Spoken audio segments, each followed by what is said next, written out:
Oh, really? Who's on BKS1?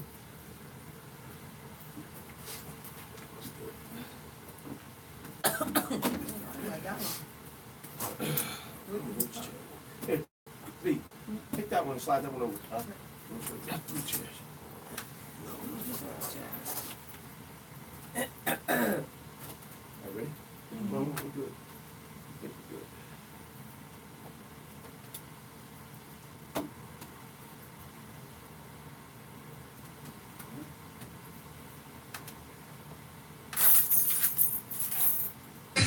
And you're on BKS1 Radio. It's your girl Chanel, BKS1 Radio, and I'm here with the beautiful Garcelle Bouvet. I'm paying you later. Hey, I'm the queen of comedy some more, and right now you're rocking with BKS1 Radio. BKS1 Radio Network. I'm here with the amazing Miss Tasha Smith. How you doing? I'm doing so good. Thank you for coming out. Yes. I really appreciate it.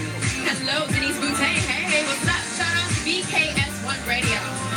See you soon. Greek City's finest, J.D. Williams. I'm in the Savage Podcast Studio at BKS1 Radio. BKS1 Radio. I'm here with the legendary Mr. Dick Brady. How you doing today, sir? Fantastic, brother. Thank you. This is Essence Atkins, and this is BKS1 Radio. Jamie Foxx, BKS1 Radio. What's going on with you? This is George Dr. Funkenstein Clinton for BKS1 Radio. They be doing the dog, y'all. Tuesday night, 9 p.m., and you are now in the game. Welcome, folks. It's 9:15, but we're right on time, as we usually are. How you doing, Coach V? Doing well, thank you very much. How was your week? Because you were out last week. Weren't you? Oh, yeah. I was Yeah. supposed to call in, but then we had a team meeting at 9:30. So, yeah, we had a ECAC conference meet last week, and we did pretty good there. We did really well. Did better. Is that a track event? Yes, track and field championship, Division III, down at Johns Hopkins University. Okay. And it went well. Well, congratulations to you and your team. Ghost, how was your week? It was good, man. Can't complain. All right. Well, you know what time. You know what we do here, folks.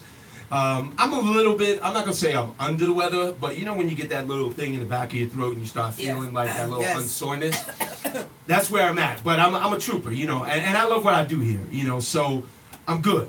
You know, I'm blessed and highly favored to be able to come in here and crack this mic. I do not take it for granted. I do not take the time for granted. So let's get started. Last night, Ghost, we are in the heat of the NBA playoffs.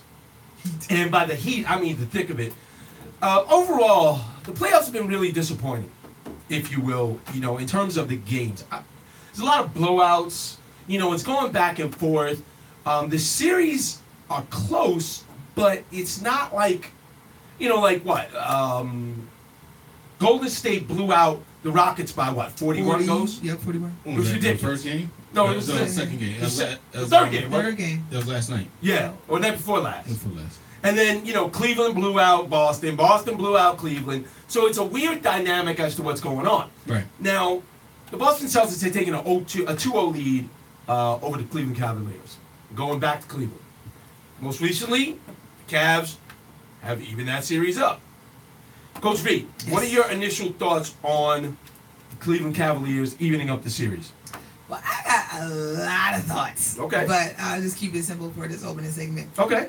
I mean, it did what it expected to do. Boston is good at home. They're very good at home, although they were good on the road regular season. But playoffs, they're like 1-6 now.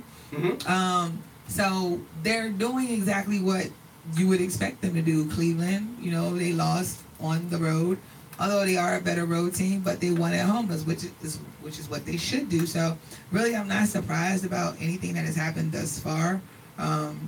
You know, I guess the real true test is going to come in the next couple games, because now, you know, basically everything is even, and it's who's going to win the next, you know, 2 out of 3. Right. It literally becomes a 2 out of 3 series, which is, I mean, is that good, Ghost? Is that something you look forward to? Because you said off air that you become bored with sports in general and bored with the NBA playoffs because you feel like... I'm more bored with NBA. Like, okay. I'm interested in baseball because baseball is exciting to me again now because the Yankees are young. You got the Braves playing well. They're young. The Nats got a pretty young team. It's called a little 19. The 19, I hate to say it little. I don't mean a disrespectful way. But the 19-year-old kid up. We had a home run first at bat. You got Oshanti, the pitcher. Oh, Shohei Ohtani. Yeah. So it's exciting things in baseball that's keep me piqued interest, so I'm keeping up with that a little more.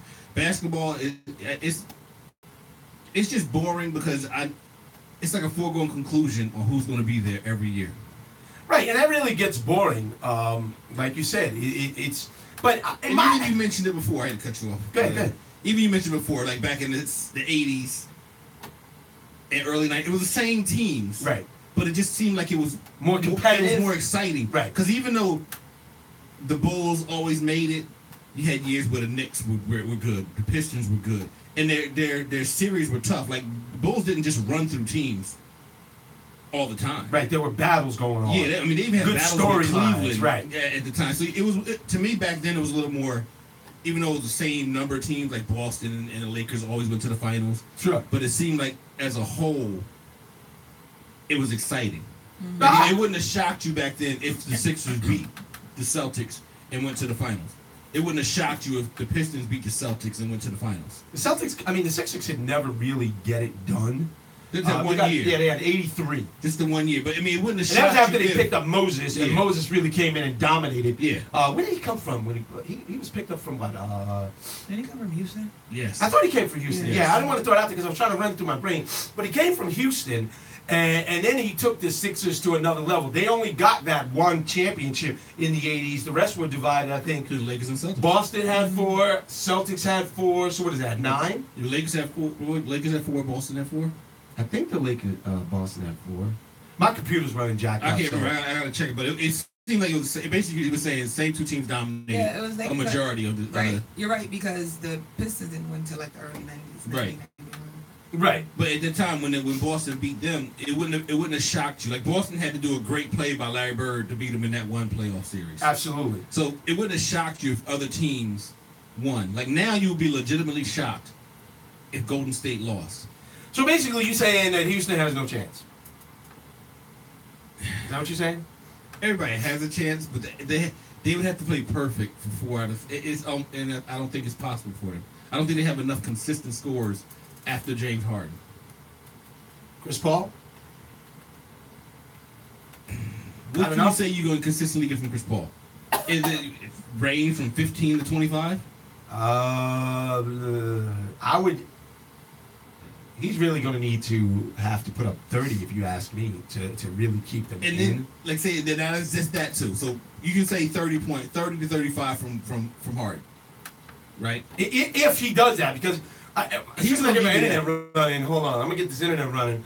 We're live, so you know how it is. Callers, you can call in to call in number 646-233-1302. For the slow people, 646-233-1302. And you see it right down. Hold on, there you go, right down there. You can give us a call if you want to get your opinions heard. We do not hang up on you unless you're calling and talking something crazy, and then we'll just cut you off. But anyway, excuse me, I will get this nose thing corrected in a few. But goes. Let me look that up. Because look, what did Harden have in that last game? Did he have a bad game? I'm still trying to figure out.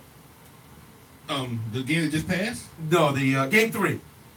Because game 4 is starting right now. 12-0 already.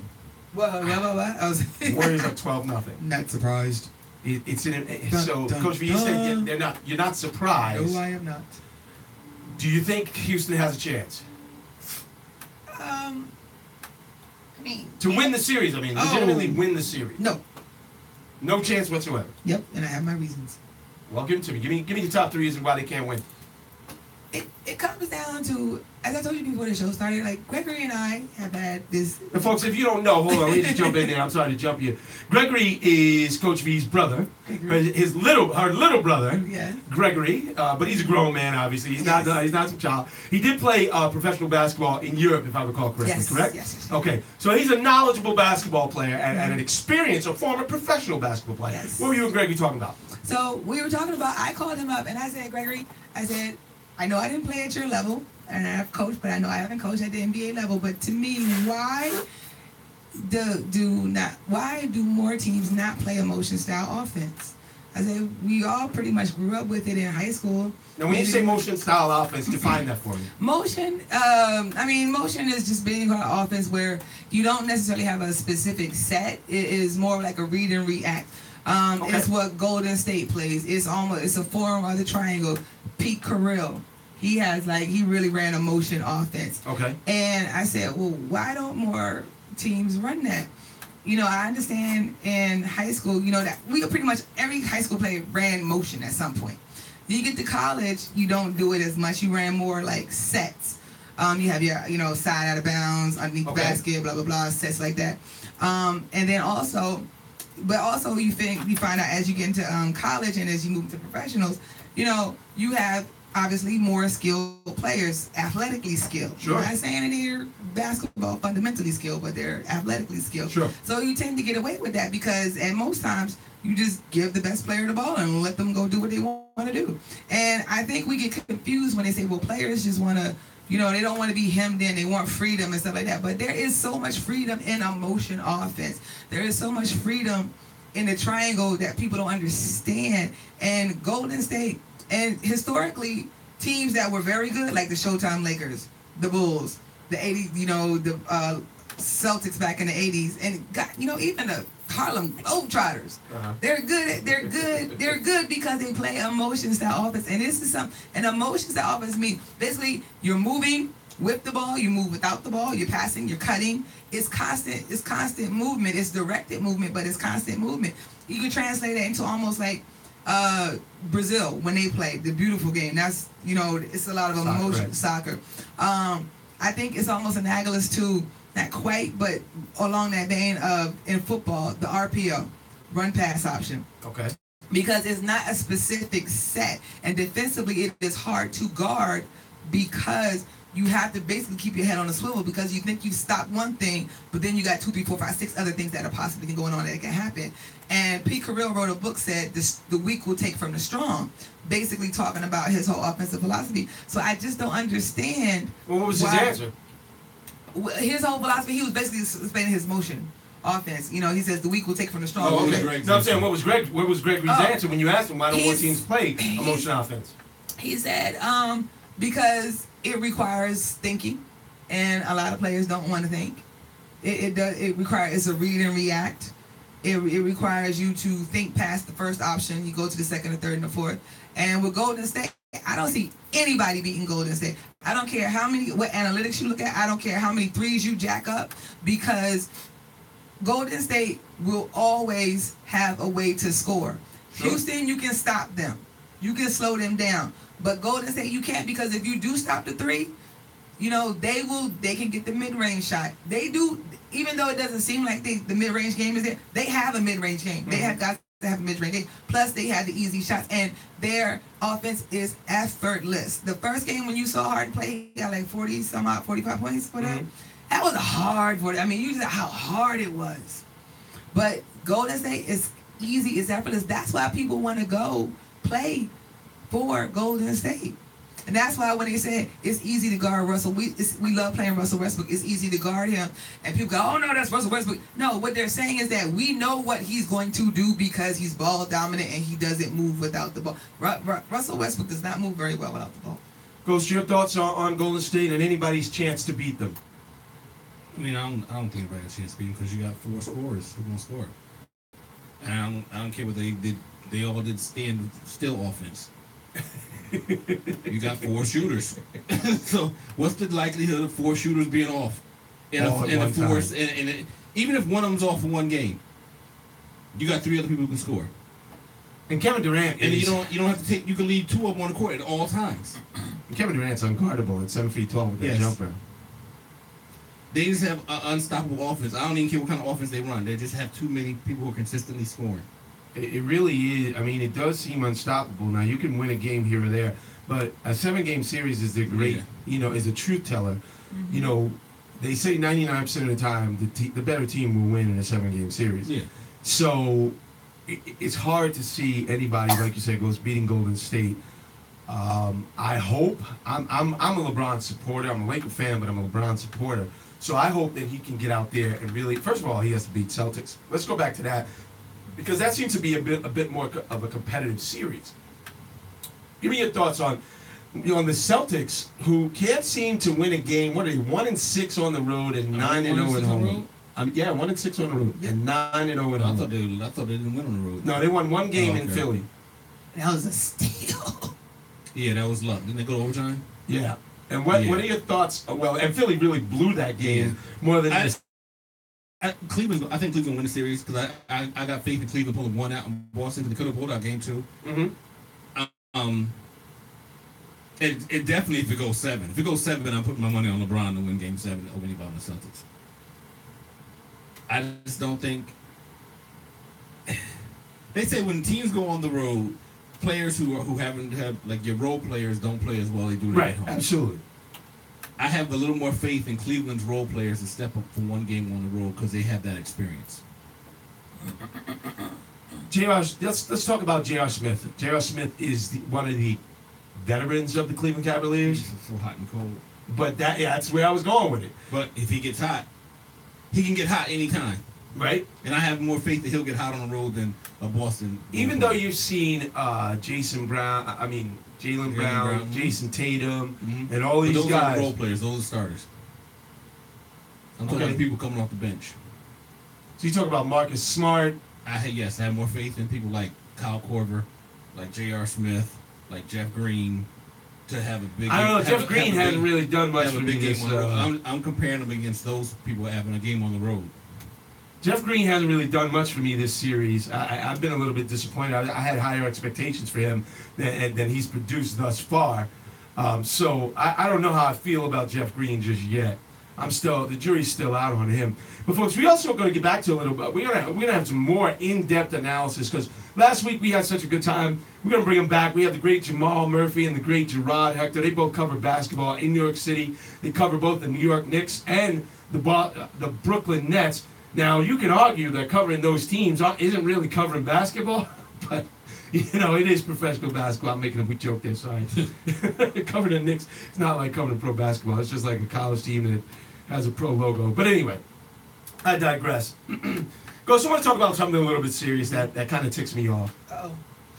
And I think you know what I'm talking about. It's the NFL. The NFL has said, and now, let me set this stage for this. Matt Patricia. Matt Patricia is the new head coach of the Detroit Lions, former assistant head coach, defensive coordinator for the Super Bowl winning New England Patriots. Mm-hmm. And about 20 years ago, he was indicted for a sexual assault crime. He maintains his innocence, says he did not commit the crime. The NFL has issued a ruling saying that they are not going to punish him in any way. And they base this on the fact that he was not involved in the NFL when this situation happened. Right. Ghost, was Zeke Elliott involved in the NFL? Yes. Tell me how. The offense that really brought the question in July was after the draft, and that was when he was a member of the Dallas Cowboys. The other offenses that happened before the draft, he wasn't a member of the Cowboys. That happened like in February. But since the situation happened in July in Florida, he was a member of the Cowboys at that time. Had he signed a contract? He was still property of the Cowboys, right? I think he did sign the contract. I don't know. That's what I'm trying to determine.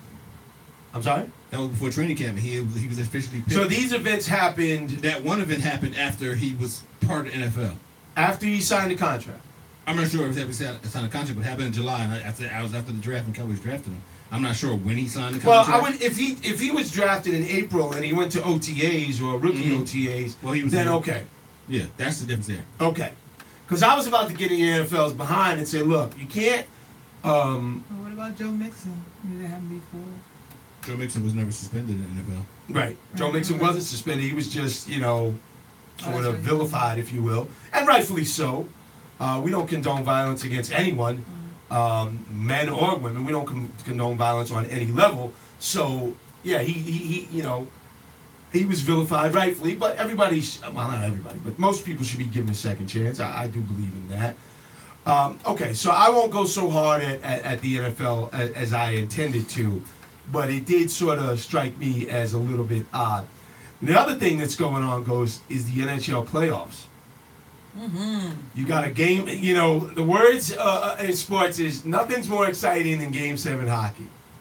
You got the Tampa Bay, what'd you say, Ghost? Exactly.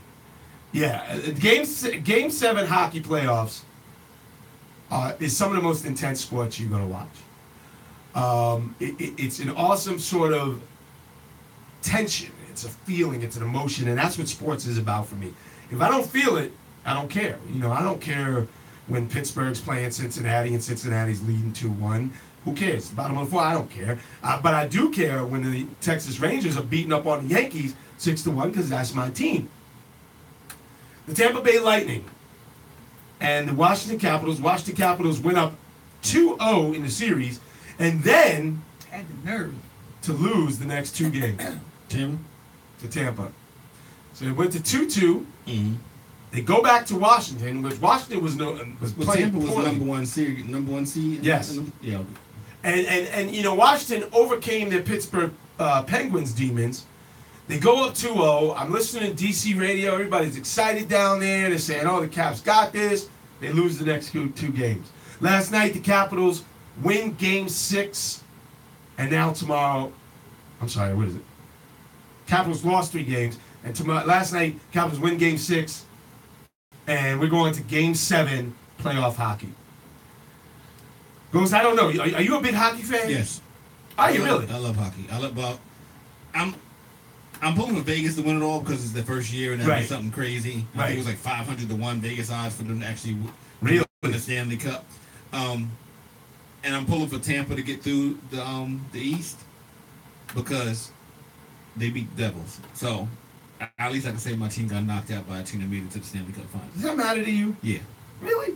Yeah, I'd rather have my team lose to a team that made it to the finals and lost than the team that lost the next round. Because, see, that just ticks me off. I really don't care. Once my team is gone, I'm going to say I lost to the best team. I don't want to say I lost to, like, some garbage team. And then they got beat, they got swept or something in the next round. Yeah. I don't know. It just... Because Washington just isn't consistent enough. I take it the other way because if my team gets beat, I want the team that beat my team beat. I don't want them to win. Yep. Because I feel like, look, if y'all beat me, I don't want you to win, and I want you out of the playoffs. I don't care who else wins, but I want somebody else to win. That's just me. But yeah, the Caps forced to Game 7. It should be interesting. That game is, well, let me look at the schedule. I think that's tomorrow night, Wednesday night. So check that out if you're a hockey fan. We got the Warriors leading 26-17. They're up 9 against the Rockets. Boring. What is that series? 2-1 Ghost? What is it? 3-1. It's 2-1. It's 2-1. So about to be 3-1. the Warriors could take it to a 3-1. I'm a little bit behind because they got a lot going on the Clark Kent. So I'm kind of catching up.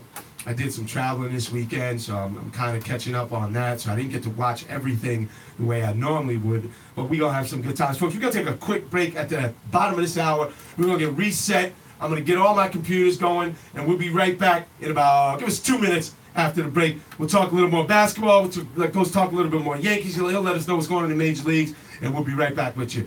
WBKS1.com in the game. We got to come up with either instrumental or something to play. I know. There's not 2 minutes dead air. Is it? Yeah, ain't nothing playing. Oh, shoot. Not talking. I didn't know that. Cool. No, I didn't know that.